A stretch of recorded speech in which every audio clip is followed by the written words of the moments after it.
valores, civismo, cultura, música, arte, deporte, respeto al medio ambiente, cosas que sabemos, carnal, nos debe la educación desde hace mucho.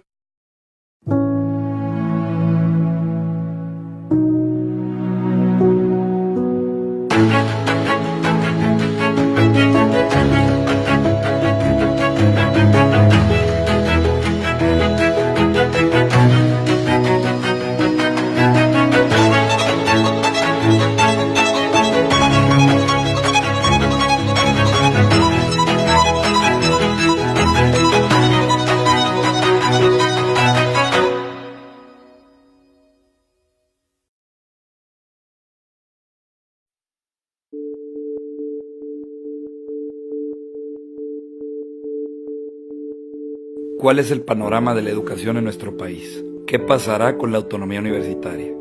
¿Continuará la evaluación docente?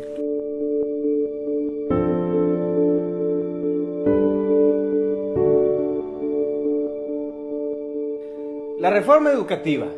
El presidente acaba de firmar una iniciativa, quiere derogar la reforma que entró en vigor el sexenio pasado, la que está ahorita en vigor, y viene a cambiar radicalmente el paradigma educativo en México. ¿Qué tiene? Dice obligatoriedad de educación superior, sistema permanente de actualización e información para los maestros, nuevo servicio del profesional de carrera del magisterio, fortalecimiento de escuelas normales, planes de estudio de promoción de valores, historia, civismo, educación física en todos los niveles, eso me gustó bastante. Aplicar la política educativa incluyente adecuada para la diversidad cultural y étnica que tenemos en el país, acciones de carácter alimentario en escuelas de educación básica y en zonas vulnerables, las becas 22 horas para evitar la deserción escolar, desaparecer, y esta es una de las más controvertidas, desaparecer el INE, el Instituto Nacional de Evaluación de la Educación, para dar pie a otra figura. Lo más interesante de todo esto es que ellos parten de un diagnóstico completamente distinto, opuesto diría yo, al del 2013, que es el que lleva a la reforma que hace Peña Nieto al inicio de su mandato. Y la diferencia radica básicamente en el papel que se le otorga al CENTE. La del 2013, la de Enrique Peña Nieto, es que él parte de un diagnóstico en donde hay un repudio, como dice Ricardo Rafael en su texto en el Universal, hay un repudio al control excesivo del sindicato, del CENTE y del Bester Gordillo como su líder sobre la educación pública básica en México. Esto es que los ingresos, las plazas, los ascensos en la carrera magisterial solamente se dan mediante argumentos políticos sindicales y no argumentos o criterios que obedezcan al panorama o a la óptica del desempeño. La reforma educativa tiene muchas cosas buenas. La que sigue vigente, ¿no? Tiene muchas cosas buenas, rescatables, pero en muchas cosas también era una reforma laboral disfrazada de reforma educativa. Y responde a lo que decías tú, ese contrapeso que se le quería dar, ese choque que se le quería dar en contra del sindicato magisterial. Entonces, lo que se viene a eliminar aquí es esa evaluación punitiva, ¿no? Si no me cumples con ciertos estándares, vas para afuera. Entonces, a través de la profesionalización del servicio de carrera magisterial, se evita esta herencia de plazas, esta compraventa de plazas, por un lado, pero por otro lado, prevé ahí la posibilidad de una capacitación continua y por ende una evaluación permanente, no solamente de los docentes. Esto lo viene a incrementar un poquito más a través de la evaluación de todo el sistema educativo. Se está atentando en contra de la autonomía del INE, del órgano que va a evaluar el sistema educativo. Y por ahí yo escuchaba a alguien que criticaba fuertemente esta reforma, precisamente Romero Hicks, que decía, es que ¿cómo vas a hacer que quien te evalúe el sistema educativo dependa del sistema educativo? Porque en sí también va a evaluar el desempeño de la Secretaría de Educación, porque vuelve a formar parte del gobierno central. Parte de un diagnóstico contrario al del 2013, no solo distinto, sino opuesto. Le apuesta a una colaboración estrecha con los líderes sindicales. No se puede tener esa colaboración estrecha con los líderes sindicales, no se puede subir a los líderes y por lo tanto a las bases del magisterio sin desaparecer el Instituto Nacional de Evaluación. Esa colaboración implica regresar entonces a una política educativa en donde los ascensos, en donde la movilidad, el otorgar las plazas, depende de la política educativa, depende de la fuerza del sindicato. No necesariamente era necesario que desapareciera el instituto, sin embargo, era yo creo que algo que tenía que suceder para que esa alianza sí transitara de una manera pacífica y, digamos, constructiva hacia el futuro. Vienen puntos buenos también en la reforma. Se incluye a la niñez, al adolescente, se incluye como obligatoria la educación superior también. O sea, ya la educación es obligatoria en todos los niveles. Se incorporan principios de integralidad, de equidad, de excelencia educativa en la Constitución. Se establecen materias obligatorias, esto lo dije al principio, y se me hace muy importante resaltar, la educación cultural, ¿no? Valores, civismo, cultura, música, arte, deporte, respeto al medio ambiente, cosas que sabemos, carnal, nos debe la educación desde hace mucho y que lamentablemente muchas veces no se aprenden en casa.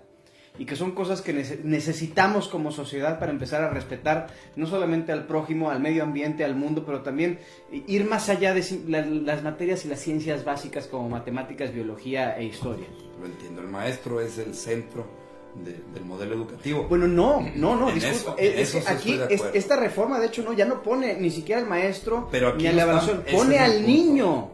Pone al estudiante como el centro de la reforma. Habla del estudiante como el centro de la reforma, pero pone a los líderes del magisterio como el centro de la educación. Los hace corresponsables junto con el proveedor de la educación, quien la impartirá y quien la provee, el Estado y el magisterio. Pero la clave es el papel que se le otorga al CENTE, ¿no? En México tenemos, por supuesto, maestros que dan clases en condiciones paupérrimas, ¿no? En México tenemos condiciones educativas en donde para el maestro ser maestro es casi una cuestión de apostolado, pero en calidad no hemos mejorado, es nuestro talón de Aquiles, y tenemos un sindicato que tiene un poder político tremendo, el sindicato más numeroso hasta hace unos años al menos en América Latina.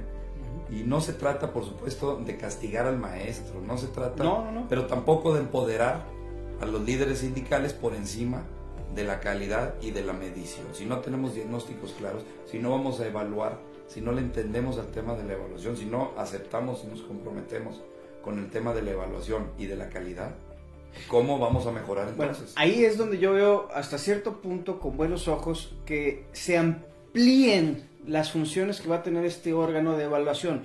Ya el Centro Nacional para Revalorización del Magisterio, ahí está el tema de vamos a evaluarlo, sí, pero la mejora continua de la educación, se les va a estar dando capacitaciones continuas y no solamente se va a estar evaluando al magisterio, sino a todo el sistema educativo. Y ahí es donde entra, o sea, es un tema de vamos por la calidad, no es un tema de si no me cumples con este examen, vas para afuera, es cúmplelo. Y ahora sigue este siguiente nivel. Y lo aguantamos indefinidamente. Bueno, yo creo que esto tiene muchas áreas de mejora, la neta. Pero en mi punto de vista es un buen inicio para transitar hacia una calibración constante para la mejora educativa. Lo que pasa es que hay que apoyar a los maestros que sí están haciendo su chamba. Que son muchos. Hay que permitirle, no solo permitirle, hay que incentivar a los maestros que sí están haciendo su chamba, que sí quieren hacer bien las cosas, que son muchísimos, que puedan subir, pero que sean incentivos positivos, ascensos en base a su productividad y a su calidad como maestros, y no si están bien parados o no en el sindicato. Bueno, eso es completamente cierto. O sea, pero es que si pones al sindicato otra vez en el centro, pues entonces ¿quién va a decidir? Si ya no existe el Instituto Nacional de Evaluación, si ya no tenemos esos lineamientos, esos criterios objetivos, ¿quién va a decidir todo el tema de las plazas, los ascensos? ¿Estás poniendo otra vez a los líderes sindicales? ¿Estás dándole otra vez todo el peso a la política sindical por encima de la calidad de los maestros? Vamos a ver cómo transita. Mira, y con esto cierro. El espíritu de esta reforma es darle cabida a todos. Es darle por un lado, por su lado, válgame la redundancia, a los maestros, pero sobre todo a los sindicatos, para que este tema no sea un obstáculo para su libre desarrollo sindical, porque eso es un espíritu también de la reforma, les da esa libertad y esa autonomía. pero no deja a un lado la evaluación constante y continua que debe de tener en todo momento tanto la fuerza magisterial y ahora por primera vez también todo el sistema educativo. Y está además reforzando el contenido y los programas que se van a impartir. Todo el programa educativo, todo el programa académico se va a reforzar e incluso se va a regionalizar para agarrar identidad cultural e identidad regional académica por región en el país. Eso nunca se había hecho antes, además de estas materias obligatorias que yo creo que en el contexto actual de México en el mundo son muy necesarias.